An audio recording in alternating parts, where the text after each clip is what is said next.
হরিবাসরে আজকে আমাদের সকলের একটাই পরিচয় যে আমরা এই হরিবাসরে ভক্ত হয়ে এসেছি, কি তাই তো?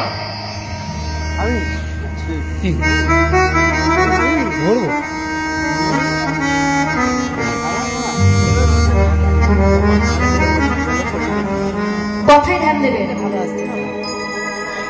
তাহলে আজ আমরা সবাই মিলে এখানে এসেছি, আজকে আমাদের সবার একটাই পরিচয় কি না, আমরা হলাম ভক্ত।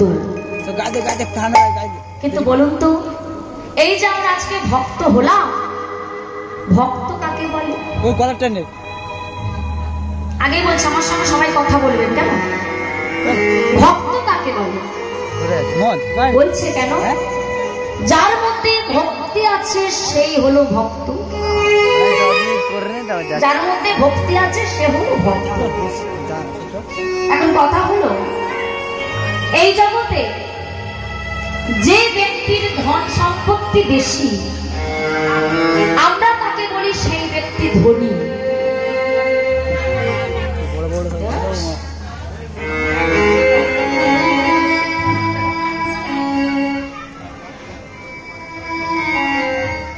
ভাই চুপ করো,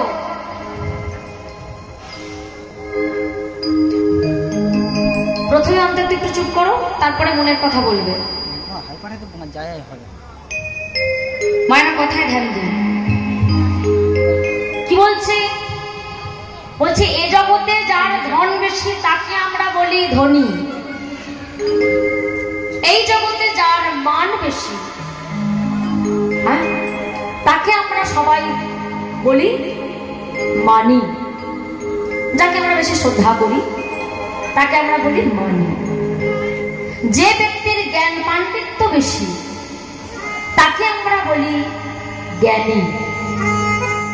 তাহলে যার ধন বেশি তাকে বলে ধনী, যার মান বেশি তাকে বলে মানি, যার জ্ঞান পাণ্ডিত্য বেশি তাকে আমরা বলি জ্ঞানী। তাহলে ভক্ত কাকে বলে? বলে কেন? যার মধ্যে ভক্তি আছে সেই হলো ভক্ত। তাই যদি হয় মায়েরা, আপনারা কেউ বলতে পারবেন যে আমাদের প্রত্যেকের হৃদয়ে কোথাটায় কোন জায়গায় কতটুকু ভক্তি লুকিয়ে আছে? কি বাবা, এটা আমরা বলতে পারবো? পারবো না। কেন পারবো না? কারণ একটা ফুল যেমন জানে না এটা ফুল, একটা ফুল যেমন জানে না যে ওই ফুলের মধ্যে কোন জায়গায় কতটুকু মধু লুকিয়ে আছে। কি ভাই জানে? ফুল জানে? ফুল জানে না। তাহলে সেটা জানে কি? ফুলের যে মধু পান করে সেটাকে ভ্রমর, কি মারা, তাই তো? ভ্রমর। তাহলে ভ্রমর জানে যে কোন ফুলের মধ্যে কোন জায়গায় কতটুকু মধু লুকিয়ে আছে, এমন ফুল জানে না। তদ্রূপ আমরাও জানি না যে আমাদের প্রত্যেকের হৃদয়ে কোথায় কোন জায়গায় কতটুকু ভক্তি লুকিয়ে আছে। তাহলে সেটা জানে কি? সেটা জানে আমার কৃষ্ণ ভ্রমর।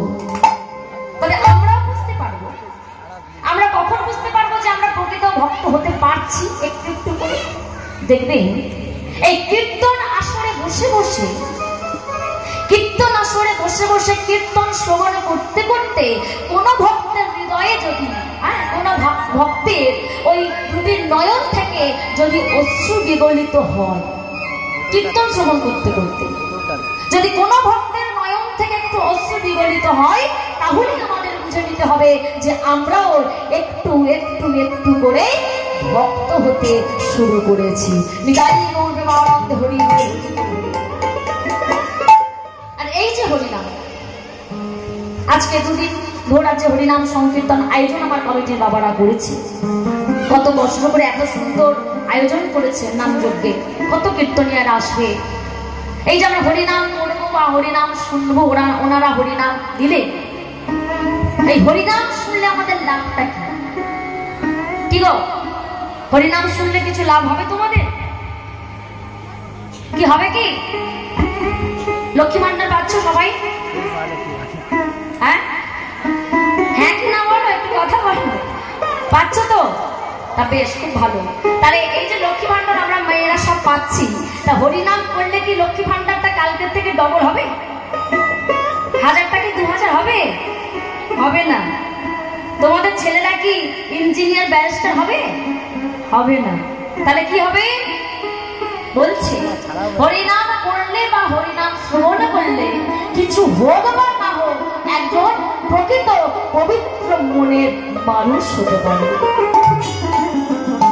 এবার অনেকে বলে যে তাহলে আমরা কি, যারা এখন হরিবাসনে আসেনি, যারা কৃষ্ণ নাম শোনে না, তাহলে আমরা কি মানুষ নই? বলে মানুষ, তোমরাও মানুষ। তবে মানুষের মতো দেখতে হলেই মা প্রকৃত কিন্তু মানুষ হওয়া যায় না। যায় কি? সবাই তো আমরা মানুষের মতো দেখতে, কিন্তু মানুষের মতো ব্যবহারটা কি আমাদের মধ্যে আছে? মানুষের মতো দেখতে হলেই মানুষ পাওয়া যায় না। কারণ সব জল জল, পুকুরের জল, নদীর জল, সমুদ্রের জল, টাইমকলের জল, সবটাই তো জল। তাহলে সব জলটা কি গ্রহণযোগ্য? সব জল খেলে পিপাসা মেটে না।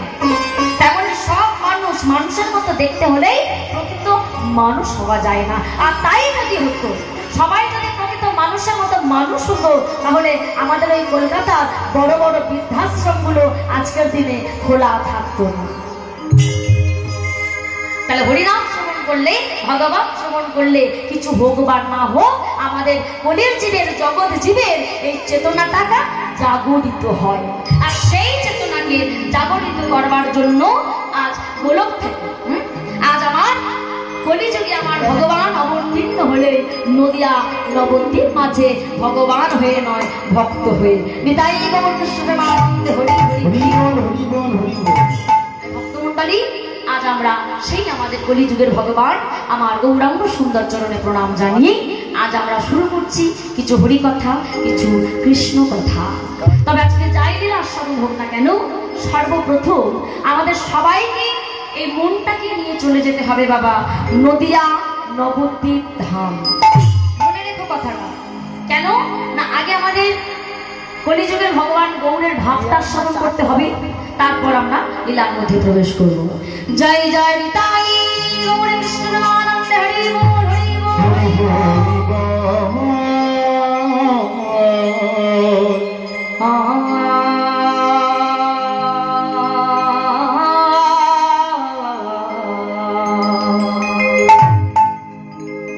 গৌরাঙ্গ